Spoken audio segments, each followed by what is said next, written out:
नमस्कार दोस्तों, क्या आप लोग इंडिया पोस्ट पेमेंट बैंक में अपने अकाउंट को खुलवाने की सोच रहे हैं या फिर आपका अकाउंट पहले से खुला हुआ है? तो ये वीडियो आप लोगों के लिए बहुत मोस्ट इम्पोर्टेंट वीडियो है। आज हम इस वीडियो में आप लोगों को बताने वाले हैं इंडिया पोस्ट पेमेंट बैंक के कुछ नुकसान के बारे में, जो आप लोगों को जानना बहुत ज़रूरी हो जाता है। अगर आप लोग इन नुकसानों के बारे में नहीं जानेंगे, कहीं गलती से आप लोग इंडिया पोस्ट पेमेंट बैंक में अकाउंट को खुलवा देंगे तो आपको आगे चल करके परेशानी आएगी। तो आज इस वीडियो के माध्यम से हम यही बताने वाले हैं, इंडिया पोस्ट पेमेंट बैंक में अकाउंट खुलवाने से पहले आप लोग उसके नुकसान के बारे में जरूर जान लें।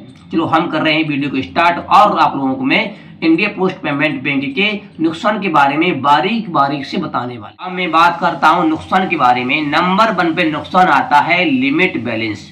सबसे बड़ा नुकसान हम लोगों को यही मिल जाता है। अगर हम लोग इंडिया पोस्ट पेमेंट बैंक में अपने अकाउंट को खुलवाने की सोच रहे हैं, आपका अकाउंट पहले से खुला हुआ है, तो इसमें ये होता है हम लोग इंडिया पोस्ट पेमेंट बैंक में 2 लाख से ज़्यादा बैलेंस को अपने अकाउंट में नहीं रख सकते हैं। सबसे बड़ा नुकसान हमको यही मिल जाता है। मतलब सीधा ये है, अगर आपकी सेविंग ज़्यादा है या फिर आपकी इनकम ज़्यादा है तो ये इंडिया पोस्ट पेमेंट बैंक आपके लिए नहीं है, क्योंकि हम लोग इस अकाउंट में सिर्फ 2 लाख रुपए तक ही अपने अकाउंट में रख सकते हैं। अब मैं बात कर लेता हूं आप लोगों से नेक्स्ट नुकसान के बारे में। नेक्स्ट नुकसान क्या आता है? अब नेक्स्ट नुकसान आता है लोन और credit card.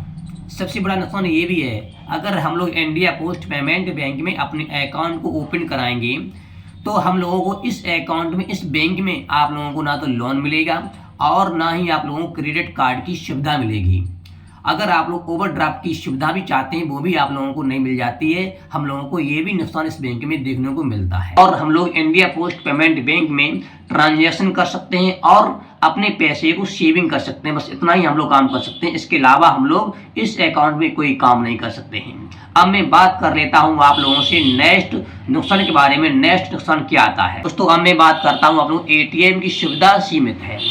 India post payment bank का एटीएम नेटवर्क सबसे छोटा है, जिससे एटीएम कार्ड की मशीन से पैसे निकालने में बहुत बड़ी परेशानी आती है। और ज़्यादातर जगहों पर अगर आप लोग एटीएम कार्ड की मशीन से पैसे को निकाल रहे हैं तो आप लोगों को इंडिया पोस्ट पेमेंट बैंक के एटीएम मशीनें बहुत कम मिलेंगी। अगर आप लोग कहीं फंस भी जाते हैं तो सोच रहे हैं आप लोगों को कैश की ज़रूरत है और आप लोग एटीएम कार्ड की मशीन से पैसे को निकालना चाह रहे हैं, आपका ATM card India post payment bank का है और अगर आप लोग किसी अदरवाइज बैंक का एटीएम कार्ड की मशीन से पैसे को निकाल लेंगे तब आप लोगों पर एक्स्ट्रा चार्ज लिया जाता है। हम लोगों को ये भी सबसे बड़ा नुकसान मिल जाता है देखने को। इसमें क्या, जैसे कि बता देता हूँ आप लोगों को, आपके पास इंडिया पोस्ट पेमेंट बैंक का एटीएम है और आप लोग एसबीआई बैंक के एटीएम कार्ड की मशीन से पैसे को निकाल रहे हैं या फिर बैंक ऑफ इंडिया के एटीएम कार्ड की मशीन से पैसे को निकाल रहे हैं, तब आप लोगों पर एक्स्ट्रा चार्ज लिया जाता है, आपके एक्स्ट्रा पैसे काटे जाते हैं। हम लोगों को ये भी नुकसान देखने को मिलता है। अब मैं आप लोगों से बात कर लेता हूँ,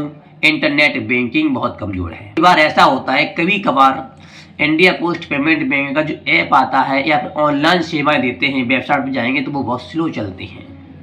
इसकी कस्टमर सपोर्ट बहुत धीमी है।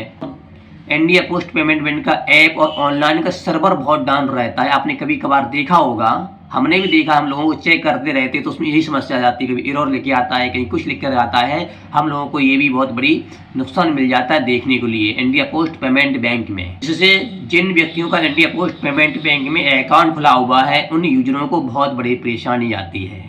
अब मैं बात कर लेते हैं आप लोगों से नेक्स्ट नुकसान के बारे में। नेक्स्ट नुकसान क्या है? नेक्स्ट नुकसान आता है सीमित ब्रांचें और कैश डिपॉजिट की सुविधा। हालांकि पोस्ट ऑफिस हर जगह है, लेकिन कैश डिपॉजिट या फिर विड्रॉल से हम लोगों को पैसे निकालने में समस्या आती है, क्योंकि वहां पर हम लोगों को क्या होता है, वहां पर पोस्ट ऑफिस होती है लेकिन वहां पर कैश डिपॉजिट और विड्रॉल से पैसे निकालने की सुविधा आप लोगों को नहीं मिलती है। जैसे हम लोग कहीं फंस जाते हैं, हमारे पास इंडिया पोस्ट पेमेंट बैंक का एटीएम है लेकिन वहाँ पर एटीएम मशीन नहीं है।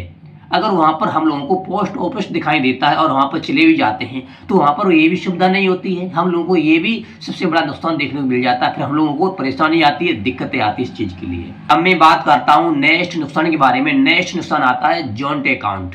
अगर हम लोग अपने किसी फैमिली को अपने अकाउंट में जॉइंट करवाना चाहते हैं तो इस बैंक में आप लोगों को इंडिया पोस्ट पेमेंट बैंक में ये सुविधा नहीं मिलती है। हम लोगों को ये भी नुकसान देखने को मिल जाता है। हमने देखा है बहुत से क्या होते हैं, पति पत्नी अपने जॉइंट अकाउंट खुलवाने की सोच रही होती है, खोलते भी है, खुलवाते भी हैं, तो उन लोगों को इस अकाउंट में ये सुविधा नहीं मिलती है, क्योंकि इस अकाउंट में यानी इंडिया पोस्ट पेमेंट बैंक में वह लोग जॉइंट अकाउंट को नहीं खुलवा सकते। सिर्फ सिंगल व्यक्ति ही इंडिया पोस्ट पेमेंट बैंक में अपने अकाउंट को खुलवा सकता है। हम लोग इस अकाउंट में जॉइंट अकाउंट को नहीं खुलवा सकते। हम लोगों को इंडिया पोस्ट पेमेंट बैंक में ये सुविधा नहीं मिलती है। अब मैं बात कर लेता हूँ आप लोगों से नेक्स्ट नुकसान के बारे में। नेक्स्ट नुकसान आता है करंट अकाउंट। अगर हम लोग इंडिया पोस्ट पेमेंट बैंक में अपने अकाउंट को खुलवाने की सोच रहे हैं, तो इस बैंक में हम लोगों को करंट अकाउंट खुलवाने की सुविधा नहीं मिलती है। हम लोग इस अकाउंट में यानी इंडिया पोस्ट पेमेंट बैंक में अपने करंट अकाउंट को नहीं खुलवा सकते। जो व्यापारी हैं, बड़ा काम कर रहे हैं, धंधा कर रहे हैं, तो उन लोगों के लिए ये बैंक बहुत बेकार है, क्योंकि इस बैंक में करंट अकाउंट की सुविधा नहीं मिलती है। अब मैं बात करता हूँ आप लोगों से नेक्स्ट नुकसान के बारे में। नेक्स्ट नुकसान आता है एफडी, आरडी और म्यूचुअल फंड की सुविधा नहीं मिलती है।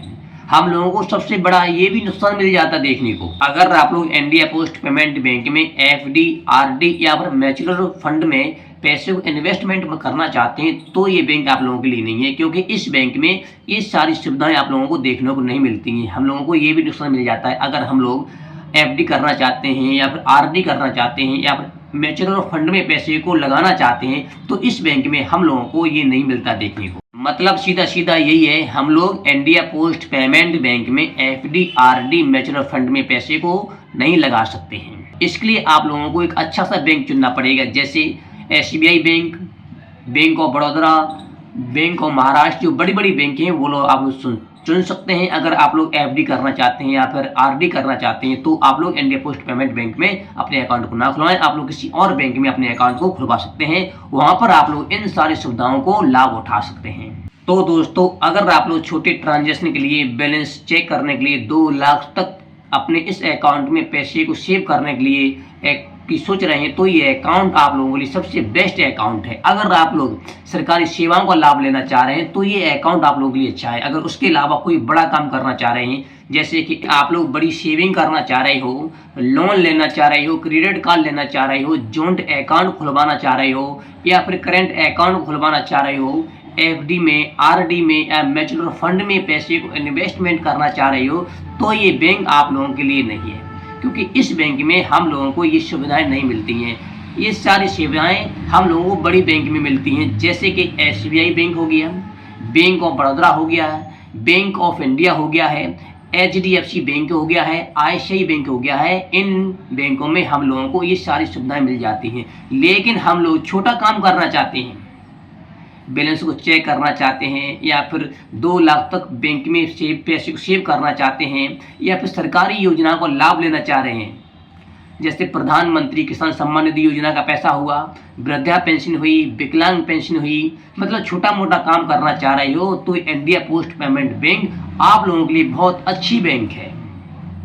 अगर आप लोग बड़ा काम करना चाह रहे हो, तो ये बैंक आप लोगों के लिए नहीं है। मैं आप लोगों से इतना ही कहना चाहता हूँ। फिर वो आप पर निर्भर करता है, आप क्या करना चाहते हैं, क्या नहीं करना चाहते हैं। हम ये नहीं कह रहे हैं आप लोग इंडिया पोस्ट पेमेंट बैंक में अकाउंट मत खुलाओ, हम ये भी नहीं कह रहे हैं इंडिया पोस्ट पेमेंट बैंक में आप लोग अकाउंट खुलाओ। वो सिर्फ आपकी सोच पर निर्भर करता है, आप क्या सोचना चाहते हैं, क्या करना चाहते हैं जिंदगी में, वही आप लोगों के ऊपर डिपेंड करता है। जो आज इस वीडियो में हम लोगों ने आप लोगों को इंडिया पोस्ट पेमेंट बैंक के जो कुछ नुकसान थे, वो आप लोगों को हमने इस वीडियो के माध्यम से बताए हुए हैं। अगर ये जानकारी आप लोगों को अच्छी लगी हुई है, तो प्लीज़ आप लोग हमारे इस वीडियो को लाइक जरूर कर दें और शेयर करें।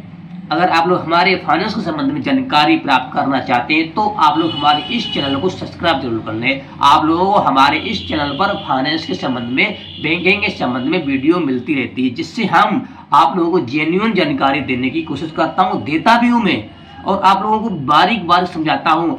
मैंने देखा है बहुत से लोग क्या करते हैं मालूम, उल्टा सीधा वीडियो बना देते हैं, जिससे हम लोगों को दिक्कत आ जाती है। लेकिन हमारे पास ऐसा नहीं है, हम थोड़ी जानकारी देंगे, वो भी जेन्युइन जानकारी देने की कोशिश करेंगे। हमारी वीडियो लेट बेशक आएगी, लेकिन आपको जानकारी में सटीक जानकारी दूंगा। ठीक है, इतनी सारी जानकारी थी आज इस वीडियो के माध्यम से हमने आप लोगों को बताई हुई है। चलो फिर मिलते हैं आप लोगों को मैं नेक्स्ट वीडियो में। आप सभी लोगों को हमारे तरफ से जय हिंद, जय भारत।